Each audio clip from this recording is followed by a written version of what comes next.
This is the Debunking Economics Podcast with Steve Keen and Phil Dobbie. The Archives. Episode 119, announcing the Nobble Prize in Economics.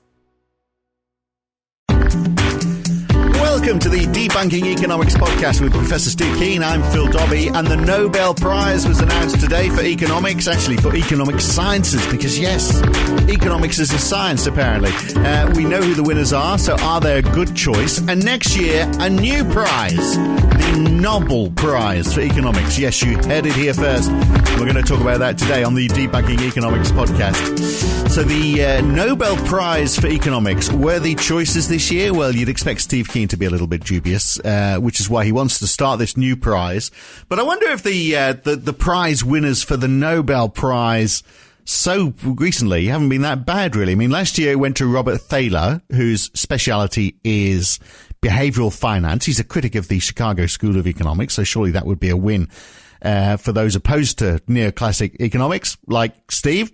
And this year, the two men walking away with walking away with the $1 million prize money is William D. Nordhaus from Yale and Paul Romer from the Stern School of Business, who used to be, I think, was he the director of the World Bank at one stage? William D. Nordhaus has worked on economic modeling and climate change. He's written about limits to growth, basically, being driven by resource constraints. He didn't write the original limits to growth, but he's very much continued that work. And Paul Romer has examined how economists can achieve a healthy rate of economic growth, which is, obviously what everyone would like to do. So these two won the Nobel Prize. Would they qualify for your Nobel Prize, Steve? No. Neither of them would win the Nobel Prize in economics. No, they wouldn't win the Nobel Prize, and that's actually a good thing. So you're happy? So you think it's a good choice? Before we get on, so you think they're a good choice this year? Yeah, relatively good choices. I mean, William Nordhaus, okay, he did work on what he's done is take conventional economic growth theory and use that as a basis for saying what's the impact of increasing pollution on the economy. Yeah. And if you actually see the graphs that were shown, they're fairly standard convergence to equilibrium type graphs over time, which is pushed upon the neoclassical growth model. And in fact, the model is unstable mathematically. If you look at the work done by the person who first built the model, which is Ramsey back in the 1920s, the future equilibrium is unstable. But they rule out the unstable paths because, hey, if it was unstable, we wouldn't be here. So the world can't be unstable. Nice logic that I'm sure dinosaurs would agree with. But nonetheless, that's what they do. So he imposed ecological constraints on that model, and that in itself, at least attempting to bring the economics into contact with the real world and the ecology within which it lives, that's a positive. Though if I was going to give a prize for anybody for an ecological contribution to economics, I would give it to Donna Meadows. The Meadows and Randers, I'm not sure who's still alive out of this. I think Donna Meadows is actually, I'm not sure whether Donna's still alive or I'll just actually check and see. But the Meadows family, Donna and her husband, were the authors of the Limits to Growth. And that was definitely a dramatic way back in the 70s. Yeah. Way back in the 70s. Let's see. Donna Meadows, she died in 2001, but her husband, I think, is still alive. So I would have given it to him. Dennis Meadows, let's see. And Jorgen Randers is still alive as well. I think I've still got a very well-thumbed paperback version of it. When did you read your copy? Well, university days. So in the 80s, I would have... maybe you and I have a similar use. Mine was, I bought the very first year, I think it was 72 or 73, it was available. And that is a far more sophisticated piece of work than what... has been done by Nordhaus. The economists have attacked it, and that shows you how good it is. So Nordhaus has done a lot of sort of like very localized modeling, though, hasn't he? I mean, I would have thought you'd like this as well. So he's got this this sort of global scale project where he's trying to map GDP wealth and relate it to the geography of the planet. So in cells, 1 degree latitude and 1 degree longitude cells. The G-Econ project, he's called it. So he's tried to sort of like do some mathematical modelling to try and show that, GDP is related to climate and resources, which is a geographical question. So geography and economics are intertwined. Yeah, he's a good choice. I'm not criticising him as a choice. I mean, I think the people I'm focusing on the criticism, people like Milton Friedman, William Sharp, Paul Samuelson, and so on, who I would make winners of what I call the Nobble Prize, which we can discuss in a while. But certainly Nordhaus has done some positive stuff and generalised. He's still building on the conventional neoclassical framework, as is Paul Romer, which is using, and Paul Romer is using growth, again, standard neoclassical growth theory to try to talk about growth being an endogenous process rather than something assumed that comes in from outside the economy, which is the way economists have normally handled economic growth, which is totally useless. And Romer, of course, came out with a brilliant paper in 2016 called The Trouble with Macroeconomics, where he had castigated the current state of neoclassical modelling. And that was, in fact, the first question he was asked by a Swedish journalist about that particular question. He gave a fairly soft answer to it. He said, well, criticism is part of the development of science. What he didn't say, which is what he said in that paper, is that it's laughable.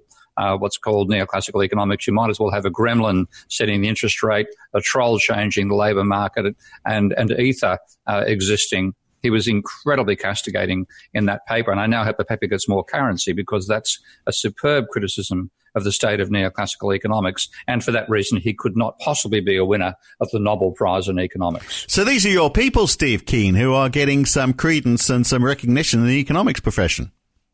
Just to an extent. What's the downside? The downside? Well, with the downside of the Nobel Prize in general, first of all, I mean, most people these days seem to know there is no Nobel Prize in economics. The actual title of the prize. Yeah, economic sciences. Yeah, that's a bit of a grand title, isn't it? That makes it, because economics, obviously we know it's all about predicting outcomes. It's as reliable as gravity, isn't it? Never lets us down. It's as scientific as that. Yeah, the scientific is dropping a weight on your feet at the gym.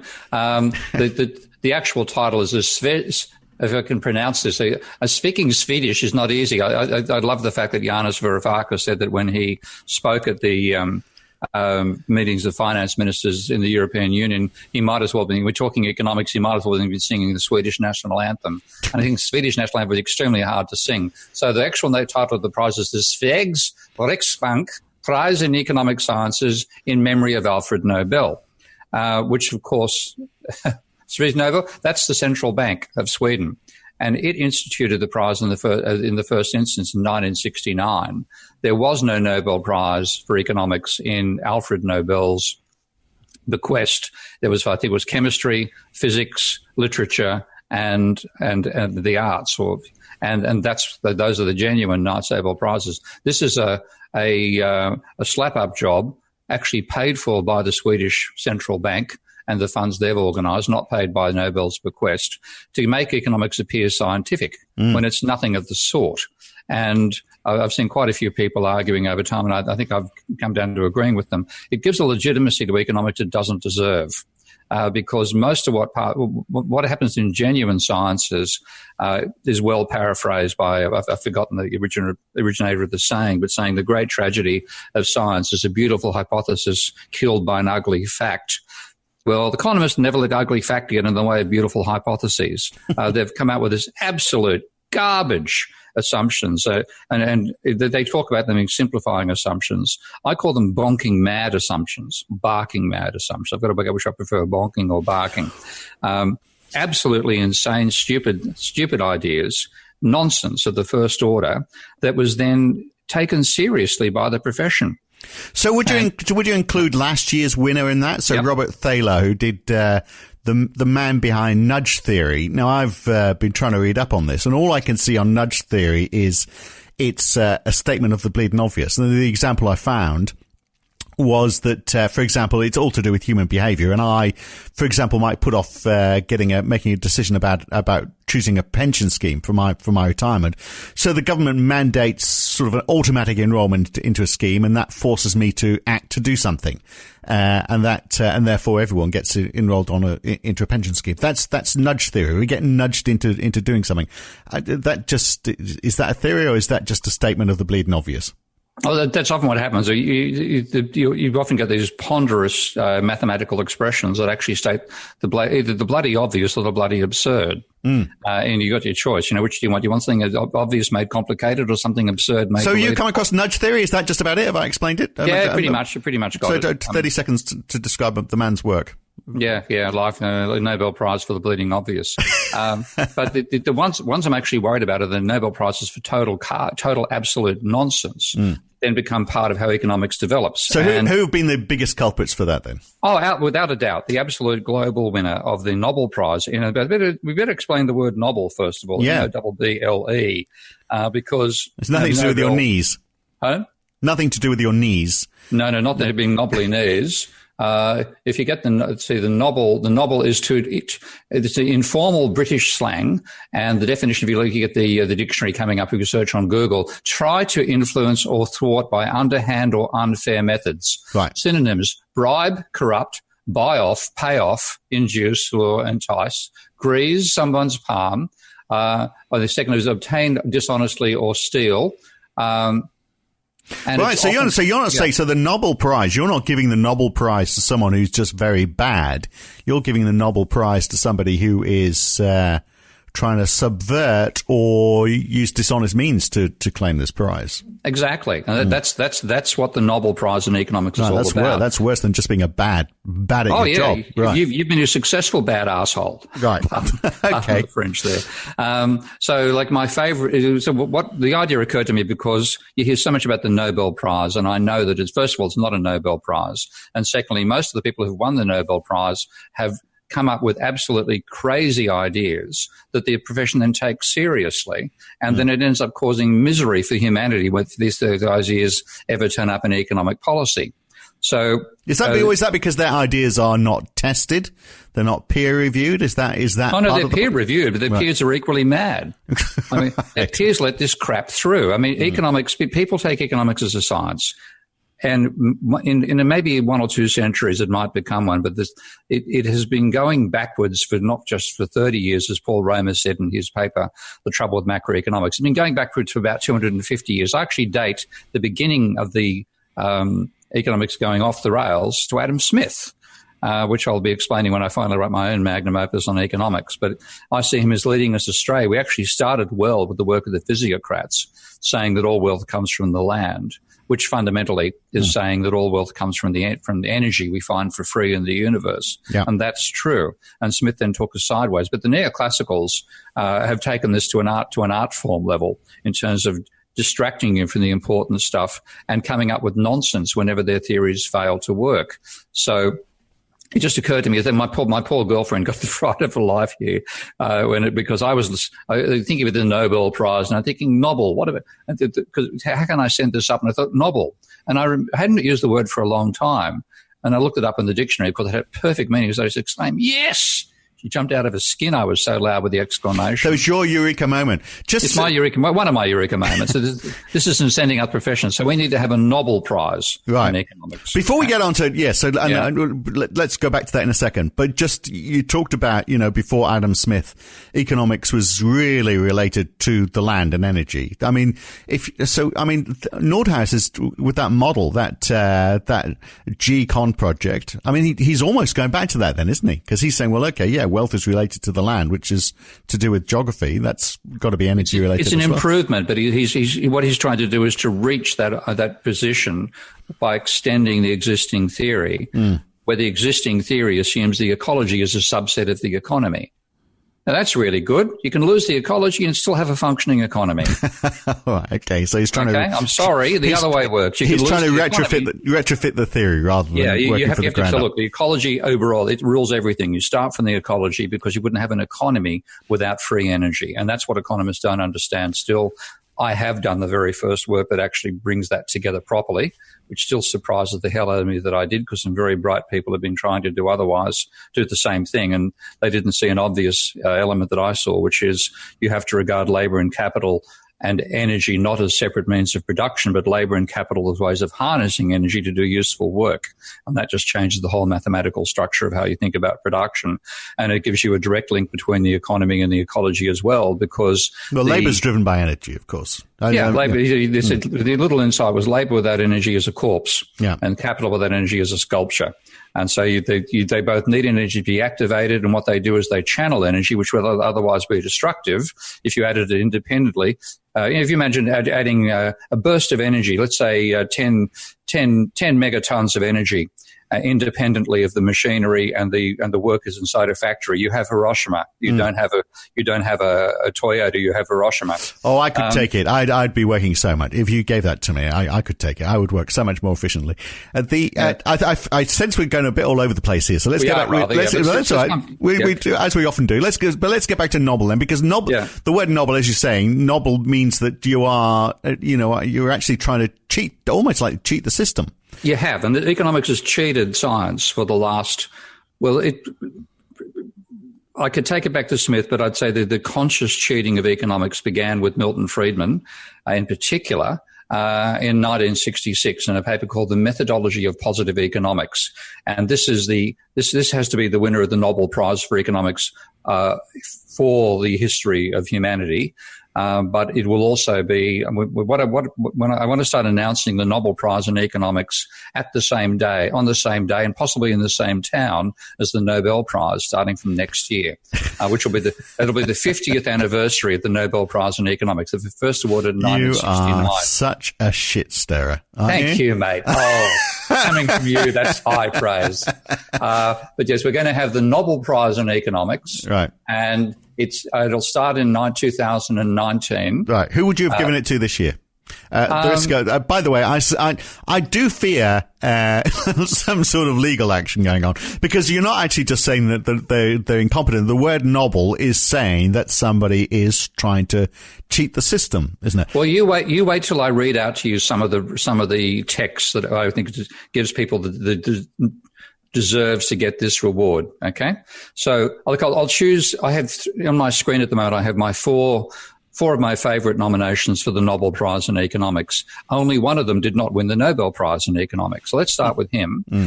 He wrote this paper in the year of my birth, 1953, a guy called Gorman. I think it's William Gorman.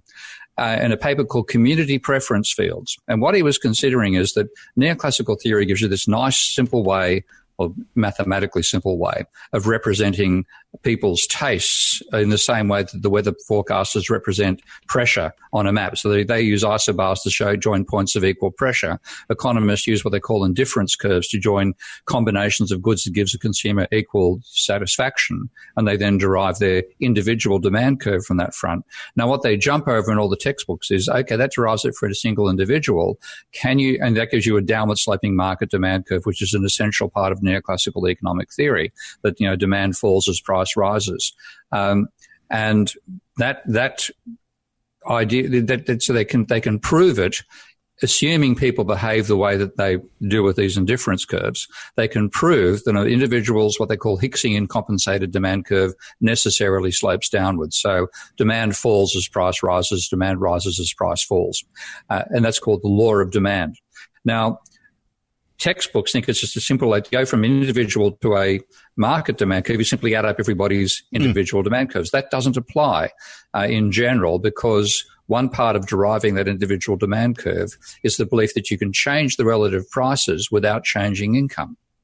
Now, if you take yourself in isolation and I consider changing the price of chocolate croissants and see how many chocolate croissants you buy versus other subjects, I can easily find that I can imagine I can change the price of chocolate croissants without changing Phil Dobbie's income. That's a reasonable assumption. But if I then consider the entire economy and I want to work out the demand for chocolate croissants and automobiles and telephones and so on, then when I change relative prices, I change the distribution of income. Yeah.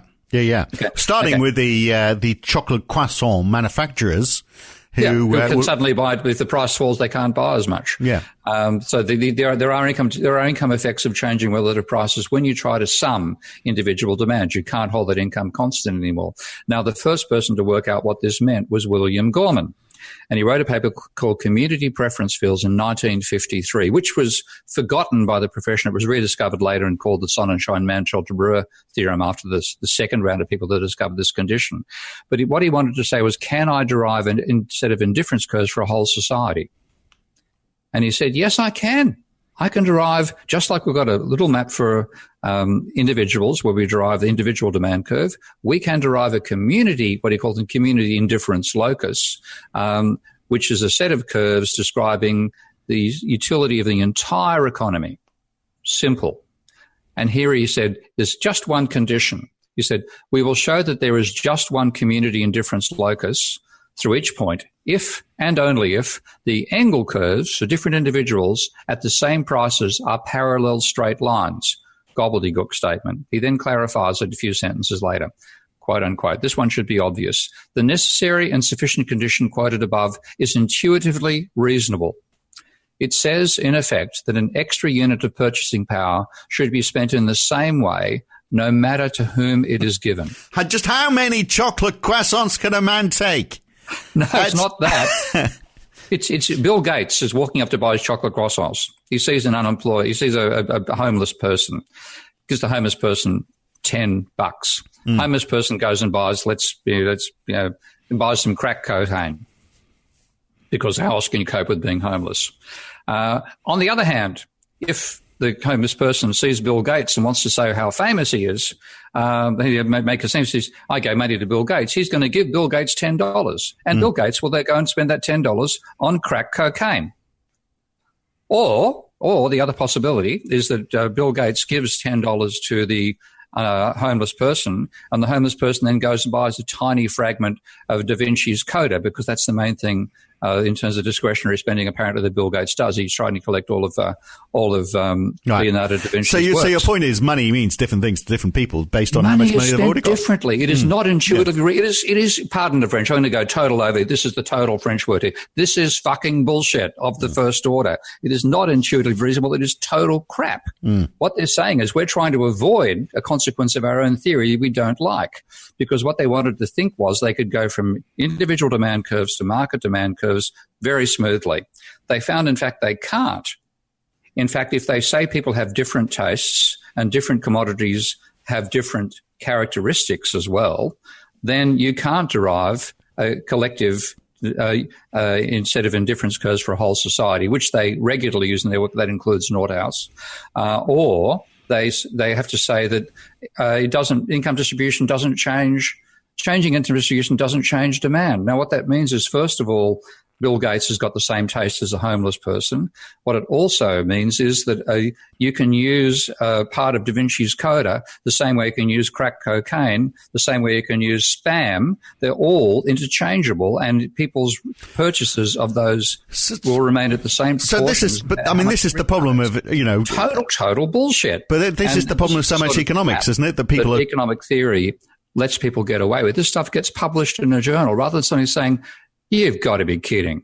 There's no way that's reasonable. Go back and redo your mathematics. They publish the damn stuff, and then it gets simplified and put into the textbooks, and the kids think there's science. Yeah, but so simplicity is the thing, isn't it? Because that is the thing. That economists are there striving to find a simplistic way of describing what is actually a complex scenario.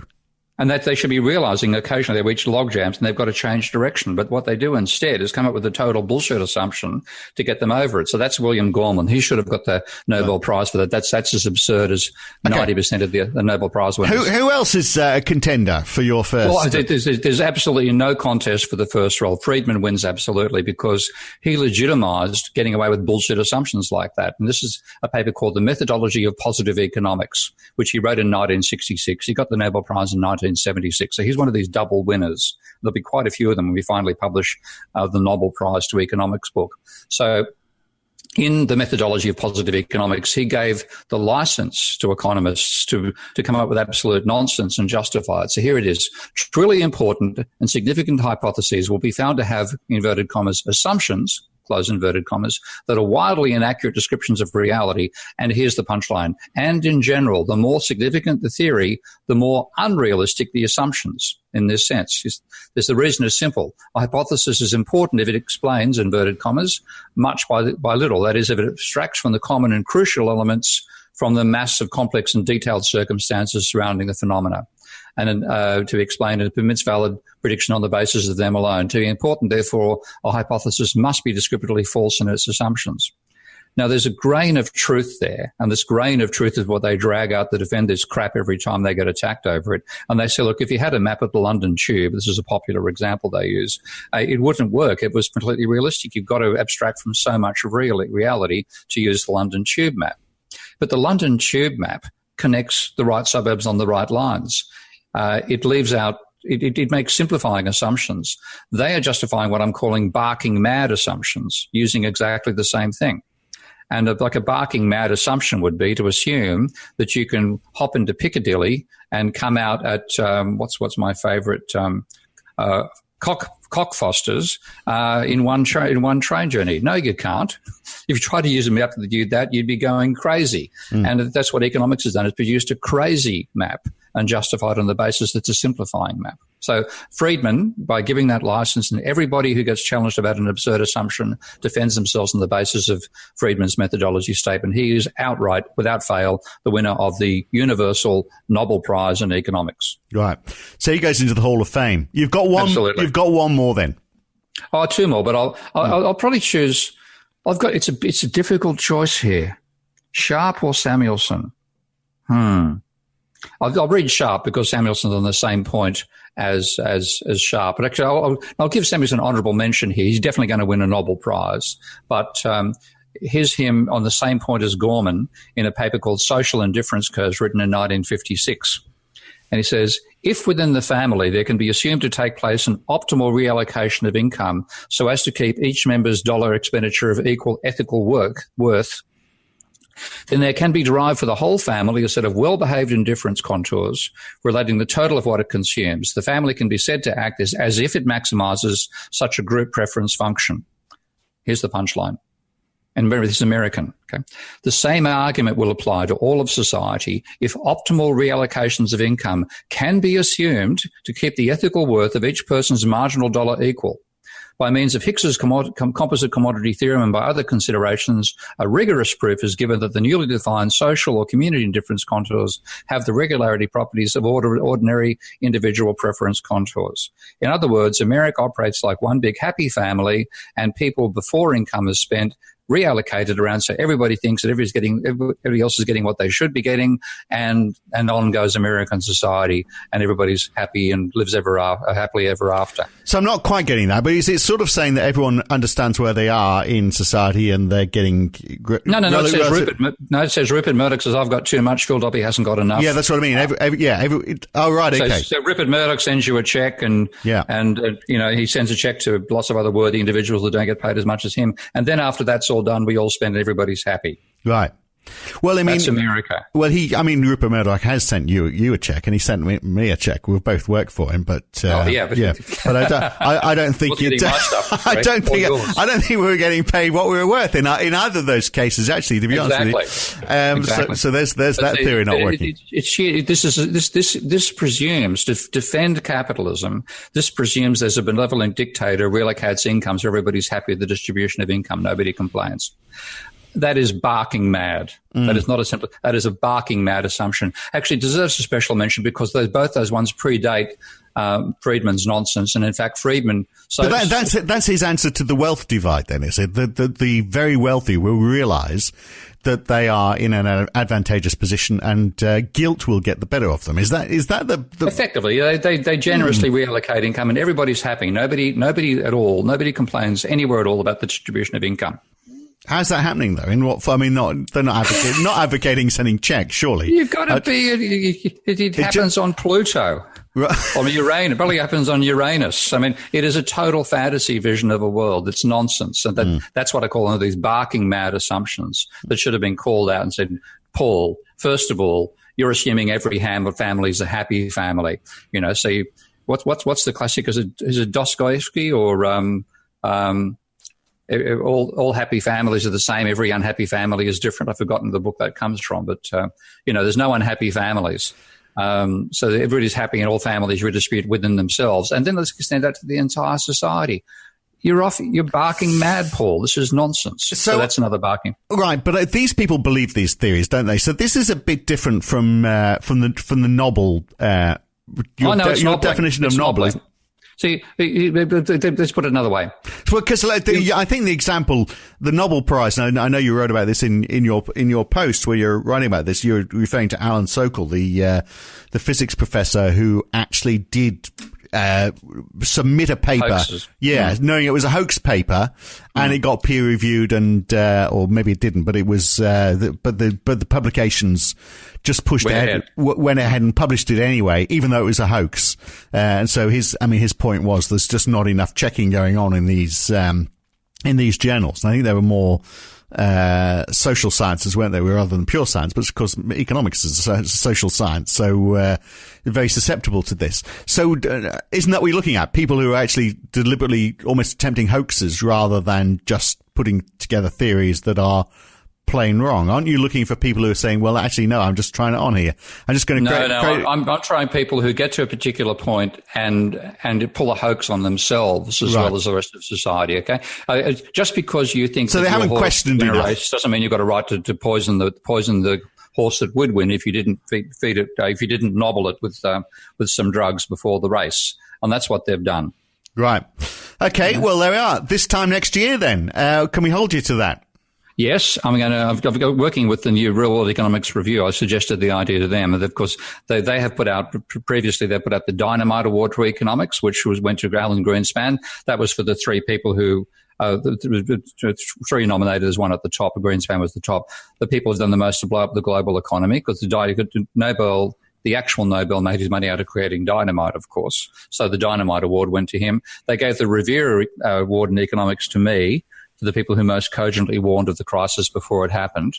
So there's to be a third prize in the sequence, the Nobble Prize in economics, for the people whose ideas have done most to nobble the development of economics over time with barking mad assumptions that were taken seriously and then perverted the course of economics over time. Milton Friedman, clearly the first winner. What I'm planning to do is, first of all, produce a book on the Nobel Prize in economics, going through all these papers in satirical detail, but also to have an annual award ceremony where we award, starting in 1969 to say 1970, the first time around, so get about 12, the first dozen winners of the Nobel Prize, and then each year have another one announced for more recent contributions, where people have either done recent important work on nobbling economics, like, for example, Ben Bernanke would be one of my nominees for the recent winners, or a recent paper, highly outstanding capacity to nobble the development of economics away from things it doesn't like.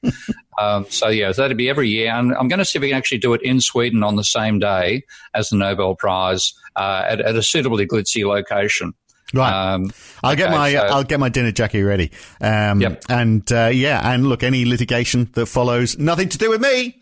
Indeed, that's right. It'll come down on my head. Absolutely. I'm just the host. All right, Steve, we'll catch you again very soon. Thank you for that. Welcome. Next time, we'll look into the idea put out by the Shadow Chancellor at the Labour Party conference last week that perhaps we should be offering everybody share ownership. In fact, that every worker who's working for a company of a certain size should each year increase their ownership of that company. What would that do? Is that a good idea? I did actually talk to the Shadow Chancellor last week and said, well, shouldn't companies be doing that anyway if it's such a good thing? We'll get Steve Keen's views on that next time on the Debunking Economics podcast. I'm Phil Dobbie. Thanks for listening. We'll see you then.